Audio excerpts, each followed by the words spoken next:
Shalom, selamat malam Ibu Bapak, Saudara yang dikasihi Tuhan. Selamat bertemu kembali dalam program Night Call GPIB bersama saya Pendeta Meti Risamena Simaela. Saat ini saya melayani sebagai pendeta dan ketua majelis jemaat di GPIB Marturia Bandar Lampung, Mupel, Lampung. Ibu Bapak Saudara, sebelum kita menutup seluruh aktivitas hidup kita hari ini, kita bersama akan merenungkan firman Tuhan. Sebelumnya, mari kita berdoa. Kita berdoa. Tuhan, terima kasih untuk penyertaan-Mu bagi kami dari pagi hingga malam ini. Seluruh aktivitas kami boleh kami selesaikan dalam tuntunan dan dalam penyertaan-Mu. Sekarang kami akan beristirahat malam. Sebelumnya kami mau membaca dan merenungkan firman-Mu. Berkati kami ya Tuhan, sehingga firman-Mu sungguh membawa sukacita dan damai sejahtera bagi kami. Dalam nama Tuhan Yesus Kristus kami berdoa. Amin. Bapak Ibu Saudara kekasih Tuhan, Kisah Para Rasul pasalnya yang ke-24 ayat 22 sampai ayatnya yang ke-27 adalah merupakan bagian firman Tuhan yang akan kita renungkan bersama di malam hari ini. Firman Tuhan berkata demikian. Tetapi Felix yang tahu benar-benar akan jalan Tuhan menangguhkan perkara mereka, katanya, "Setibanya kepala pasukan Lisias di sini, aku akan mengambil keputusan dalam perkaramu." Lalu ia menyuruh perwira itu tetap menahan Paulus, tetapi dengan tahanan ringan dan tidak boleh mencegah sahabat-sahabatnya melayani dia. Dan setelah beberapa hari datanglah Felix bersama-sama dengan istrinya Drusilla, seorang Yahudi. Ia menyuruh memanggil Paulus lalu mendengar daripadanya tentang kepercayaan kepada Yesus Kristus. Tapi ketika Paulus berbicara tentang kebenaran, penguasaan diri dan penghakiman yang akan datang, Felix menjadi takut dan berkata, "Cukuplah dahulu dan pergilah sekarang. Apabila ada kesempatan baik, aku akan menyuruh memanggil engkau." Sementara itu ia berharap bahwa Paulus akan memberikan uang kepadanya. Karena itu ia sering memanggilnya untuk bercakap-cakap dengan dia. Tetapi sesudah genap 2 tahun, Felix digantikan oleh Porcius Festus, dan untuk mengambil hati orang Yahudi, ia membiarkan Paulus tetap dalam penjara. Ibu Bapak Saudara yang dikasihi Tuhan Yesus Kristus, itu bagian firman Tuhan yang akan kita renungkan bersama di malam hari ini. Bapak Ibu Saudara, setiap kita pasti punya zona nyaman. Secara ekonomi, mungkin ekonomi kita nggak ada masalah, semuanya baik-baik saja, kita nyaman di situ. Secara status sosial, mungkin kita punya jabatan, kita punya posisi di tempat kita bekerja, dan juga di tengah-tengah lingkungan masyarakat di mana kita berada dan kita merasa nyaman di situ. Secara keturunan, mungkin kita masuk dalam garis keturunan yang dapat dikatakan golongan darah biru, dan kita juga merasa nyaman di situ. Ibu Bapak Saudara kekasih Tuhan, dalam hidup ini juga kita diperhadapkan dengan pilihan. Hidup dalam zona nyaman adalah sesuatu yang sangat menyenangkan, yang pada akhirnya dapat membuat kita terlena. Hidup dalam zona nyaman memang sesuatu yang sangat menyenangkan, tapi itu dapat membuat kita, mata dan hati kita tertutup akan kebenaran firman Tuhan.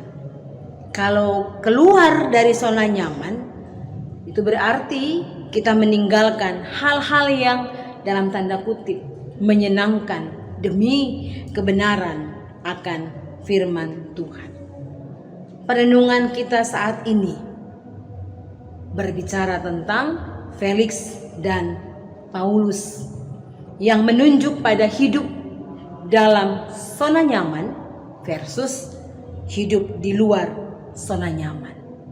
Sama-sama ada resiko yang harus ditanggung. Ibu bapak saudara kekasih Tuhan, bacaan kita saat ini merupakan bagian akhir dari pasal 24 yang secara umum mau mengungkapkan tentang keberadaan Rasul Paulus di hadapan Mahkamah Agung dan Wali Negeri. Mahkamah Agung tetap menuduh Rasul Paulus. Wali Negeri Felix memilih diam. Padahal Paulus sudah melakukan pembelaan terhadap dirinya.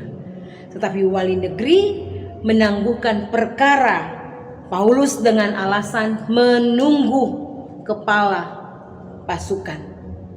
Sementara Wali Negeri ini, Felix ini sudah mendapatkan informasi, sudah mengetahui sebelumnya dari surat yang dikirim oleh Wali Negeri kepadanya.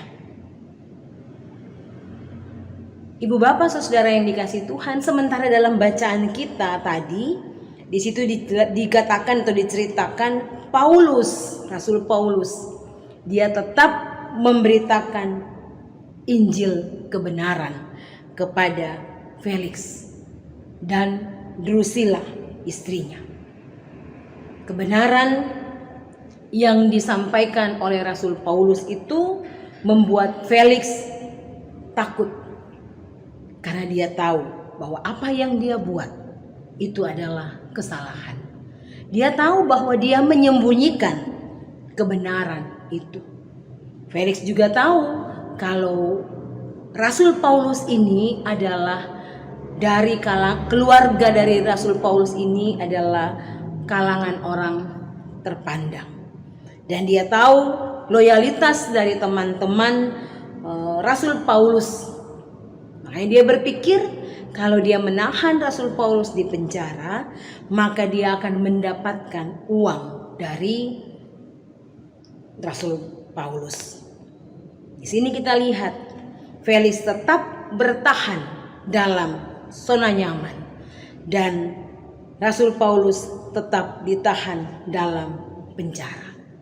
Ibu bapak saudara yang dikasihi Tuhan, hal ini mau memperlihatkan kepada kita Rasul Paulus dalam hidupnya yang dulu serba nyaman secara ekonomi, secara intelektual, secara status sosial. Dia berada dalam zona nyaman. Tapi ketika dia berjumpa dengan Tuhan, Paulus berani mengambil keputusan untuk keluar dari zona nyaman itu. Dia bahkan berani mempertaruhkan nyawanya demi memberitakan kebenaran Injil Kristus. Berbeda dengan Felix, dia tahu jalan Tuhan, tapi dia tidak berani melangkah di dalam jalan itu. Felix memang takut ketika mendengarkan apa yang disampaikan oleh Rasul Paulus. Dia takut ketika dia mendengarkan kebenaran Injil yang disampaikan oleh Rasul Paulus. Tapi Felix lebih takut untuk meninggalkan kenikmatan duniawi dengan segala fasilitas yang ada. Ibu bapak saudara kekasih Tuhan, mari belajar dari firman Tuhan ini. Ketika kita dihadirkan di tengah-tengah dunia ini, kita dihadirkan sebagai saksi-saksi Kristus untuk menyampaikan kebenaran Injil itu dimanapun Tuhan menempatkan kita. Kita belajar dari Rasul Paulus yang berani keluar dari zona nyaman demi memberitakan kebenaran Injil. Biarlah kita juga dalam tuntunan Roh Kudus, dimanapun kita berada, kita berani untuk mengambil keputusan keluar dari zona nyaman demi memberitakan kebenaran Injil dimanapun Tuhan menempatkan kita. Amin. Mari kita berdoa.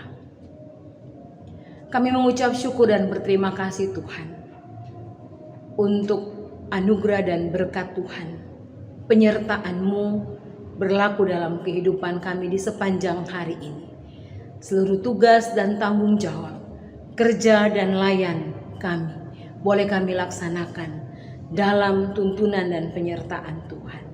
Kami percaya bahwa Tuhan memberkatinya sehingga menjadi berkat bagi banyak orang, menjadi berkat bagi kami, dan juga menjadi hormat kemuliaan bagi nama Tuhan saja.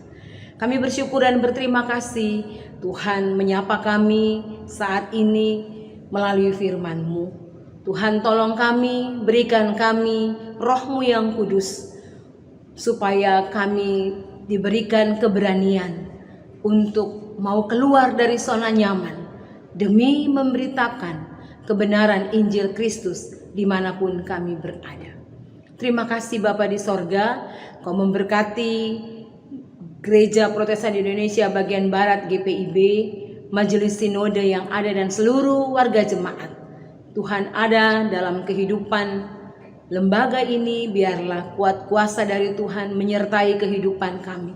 Sehingga dimanapun GPIB berada, GPIB boleh memberitakan kebenaran Injil itu dengan keberanian dan dalam kuasa dari Tuhan. Terima kasih Bapa di surga, kami bersyukur untuk program Night Call saat ini. Tuhan memberkati setiap orang yang terlibat di dalamnya. Tuhan memberkati Majelis Sinode dalam persiapan untuk pelaksanaan persidangan Sinode dalam hari-hari ke depan. Berikan kekuatan, sukacita, damai sejahtera bagi Majelis Sinode, bagi panitia yang ada dan seluruh jemaat peserta yang ada. Beri kuat dan sehat bagi kami, sehingga kami boleh melaksanakan semuanya ini dalam tuntunan dan kuasa dari Tuhan. Terima kasih Bapa yang di sorga. Kami berdoa bagi semua orang dimanapun mereka berada. Engkau memberkati mereka dalam kehidupan mereka. Tuhan ada dengan segala kemuliaan-Mu dalam hidup mereka. Bangsa dan negara kami Indonesia tercinta, kami serahkan untuk Tuhan. Tuhan memberkati bangsa ini. Tuhan hadir dengan segala kemuliaan-Mu, supaya bangsa ini tetap di dalam anugerah dan perlindungan dari Tuhan. Terima kasih Bapa Sorgawi. Terima kasih Tuhan Yesus. Malam telah menjadi bagian dalam hidup kami. Kami mau beristirahat dan tidur. Biarlah Tuhan Engkau menjaga kami, memelihara, melindungi kami. Kami diberikan tidur yang nyenyak, istirahat yang cukup, sampai kami bangun besok pagi, menikmati hari baru, anugerah yang Tuhan berikan bagi kami. Dan kami diberikan kekuatan untuk menjalani kehidupan kami di tengah-tengah dunia ini. Kami berani untuk memberitakan kebenaran Injil Kristus dimanapun Tuhan menempatkan kami. Terima kasih Tuhan Yesus, terima kasih Bapa di surga. Inilah doa kami. Kami bawa semuanya ini di dalam nama Tuhan Yesus Kristus, Tuhan dan Juru Selamat kami yang hidup. Kami sudah berdoa dan mengucap syukur kepada Allah Bapa yang di surga. Amin. Demikian renungan kita di malam hari ini. Selamat malam, selamat beristirahat dalam dekapan kasih sayang Tuhan. Salam sehat selalu untuk kita semua. Shalom, Tuhan Yesus memberkati.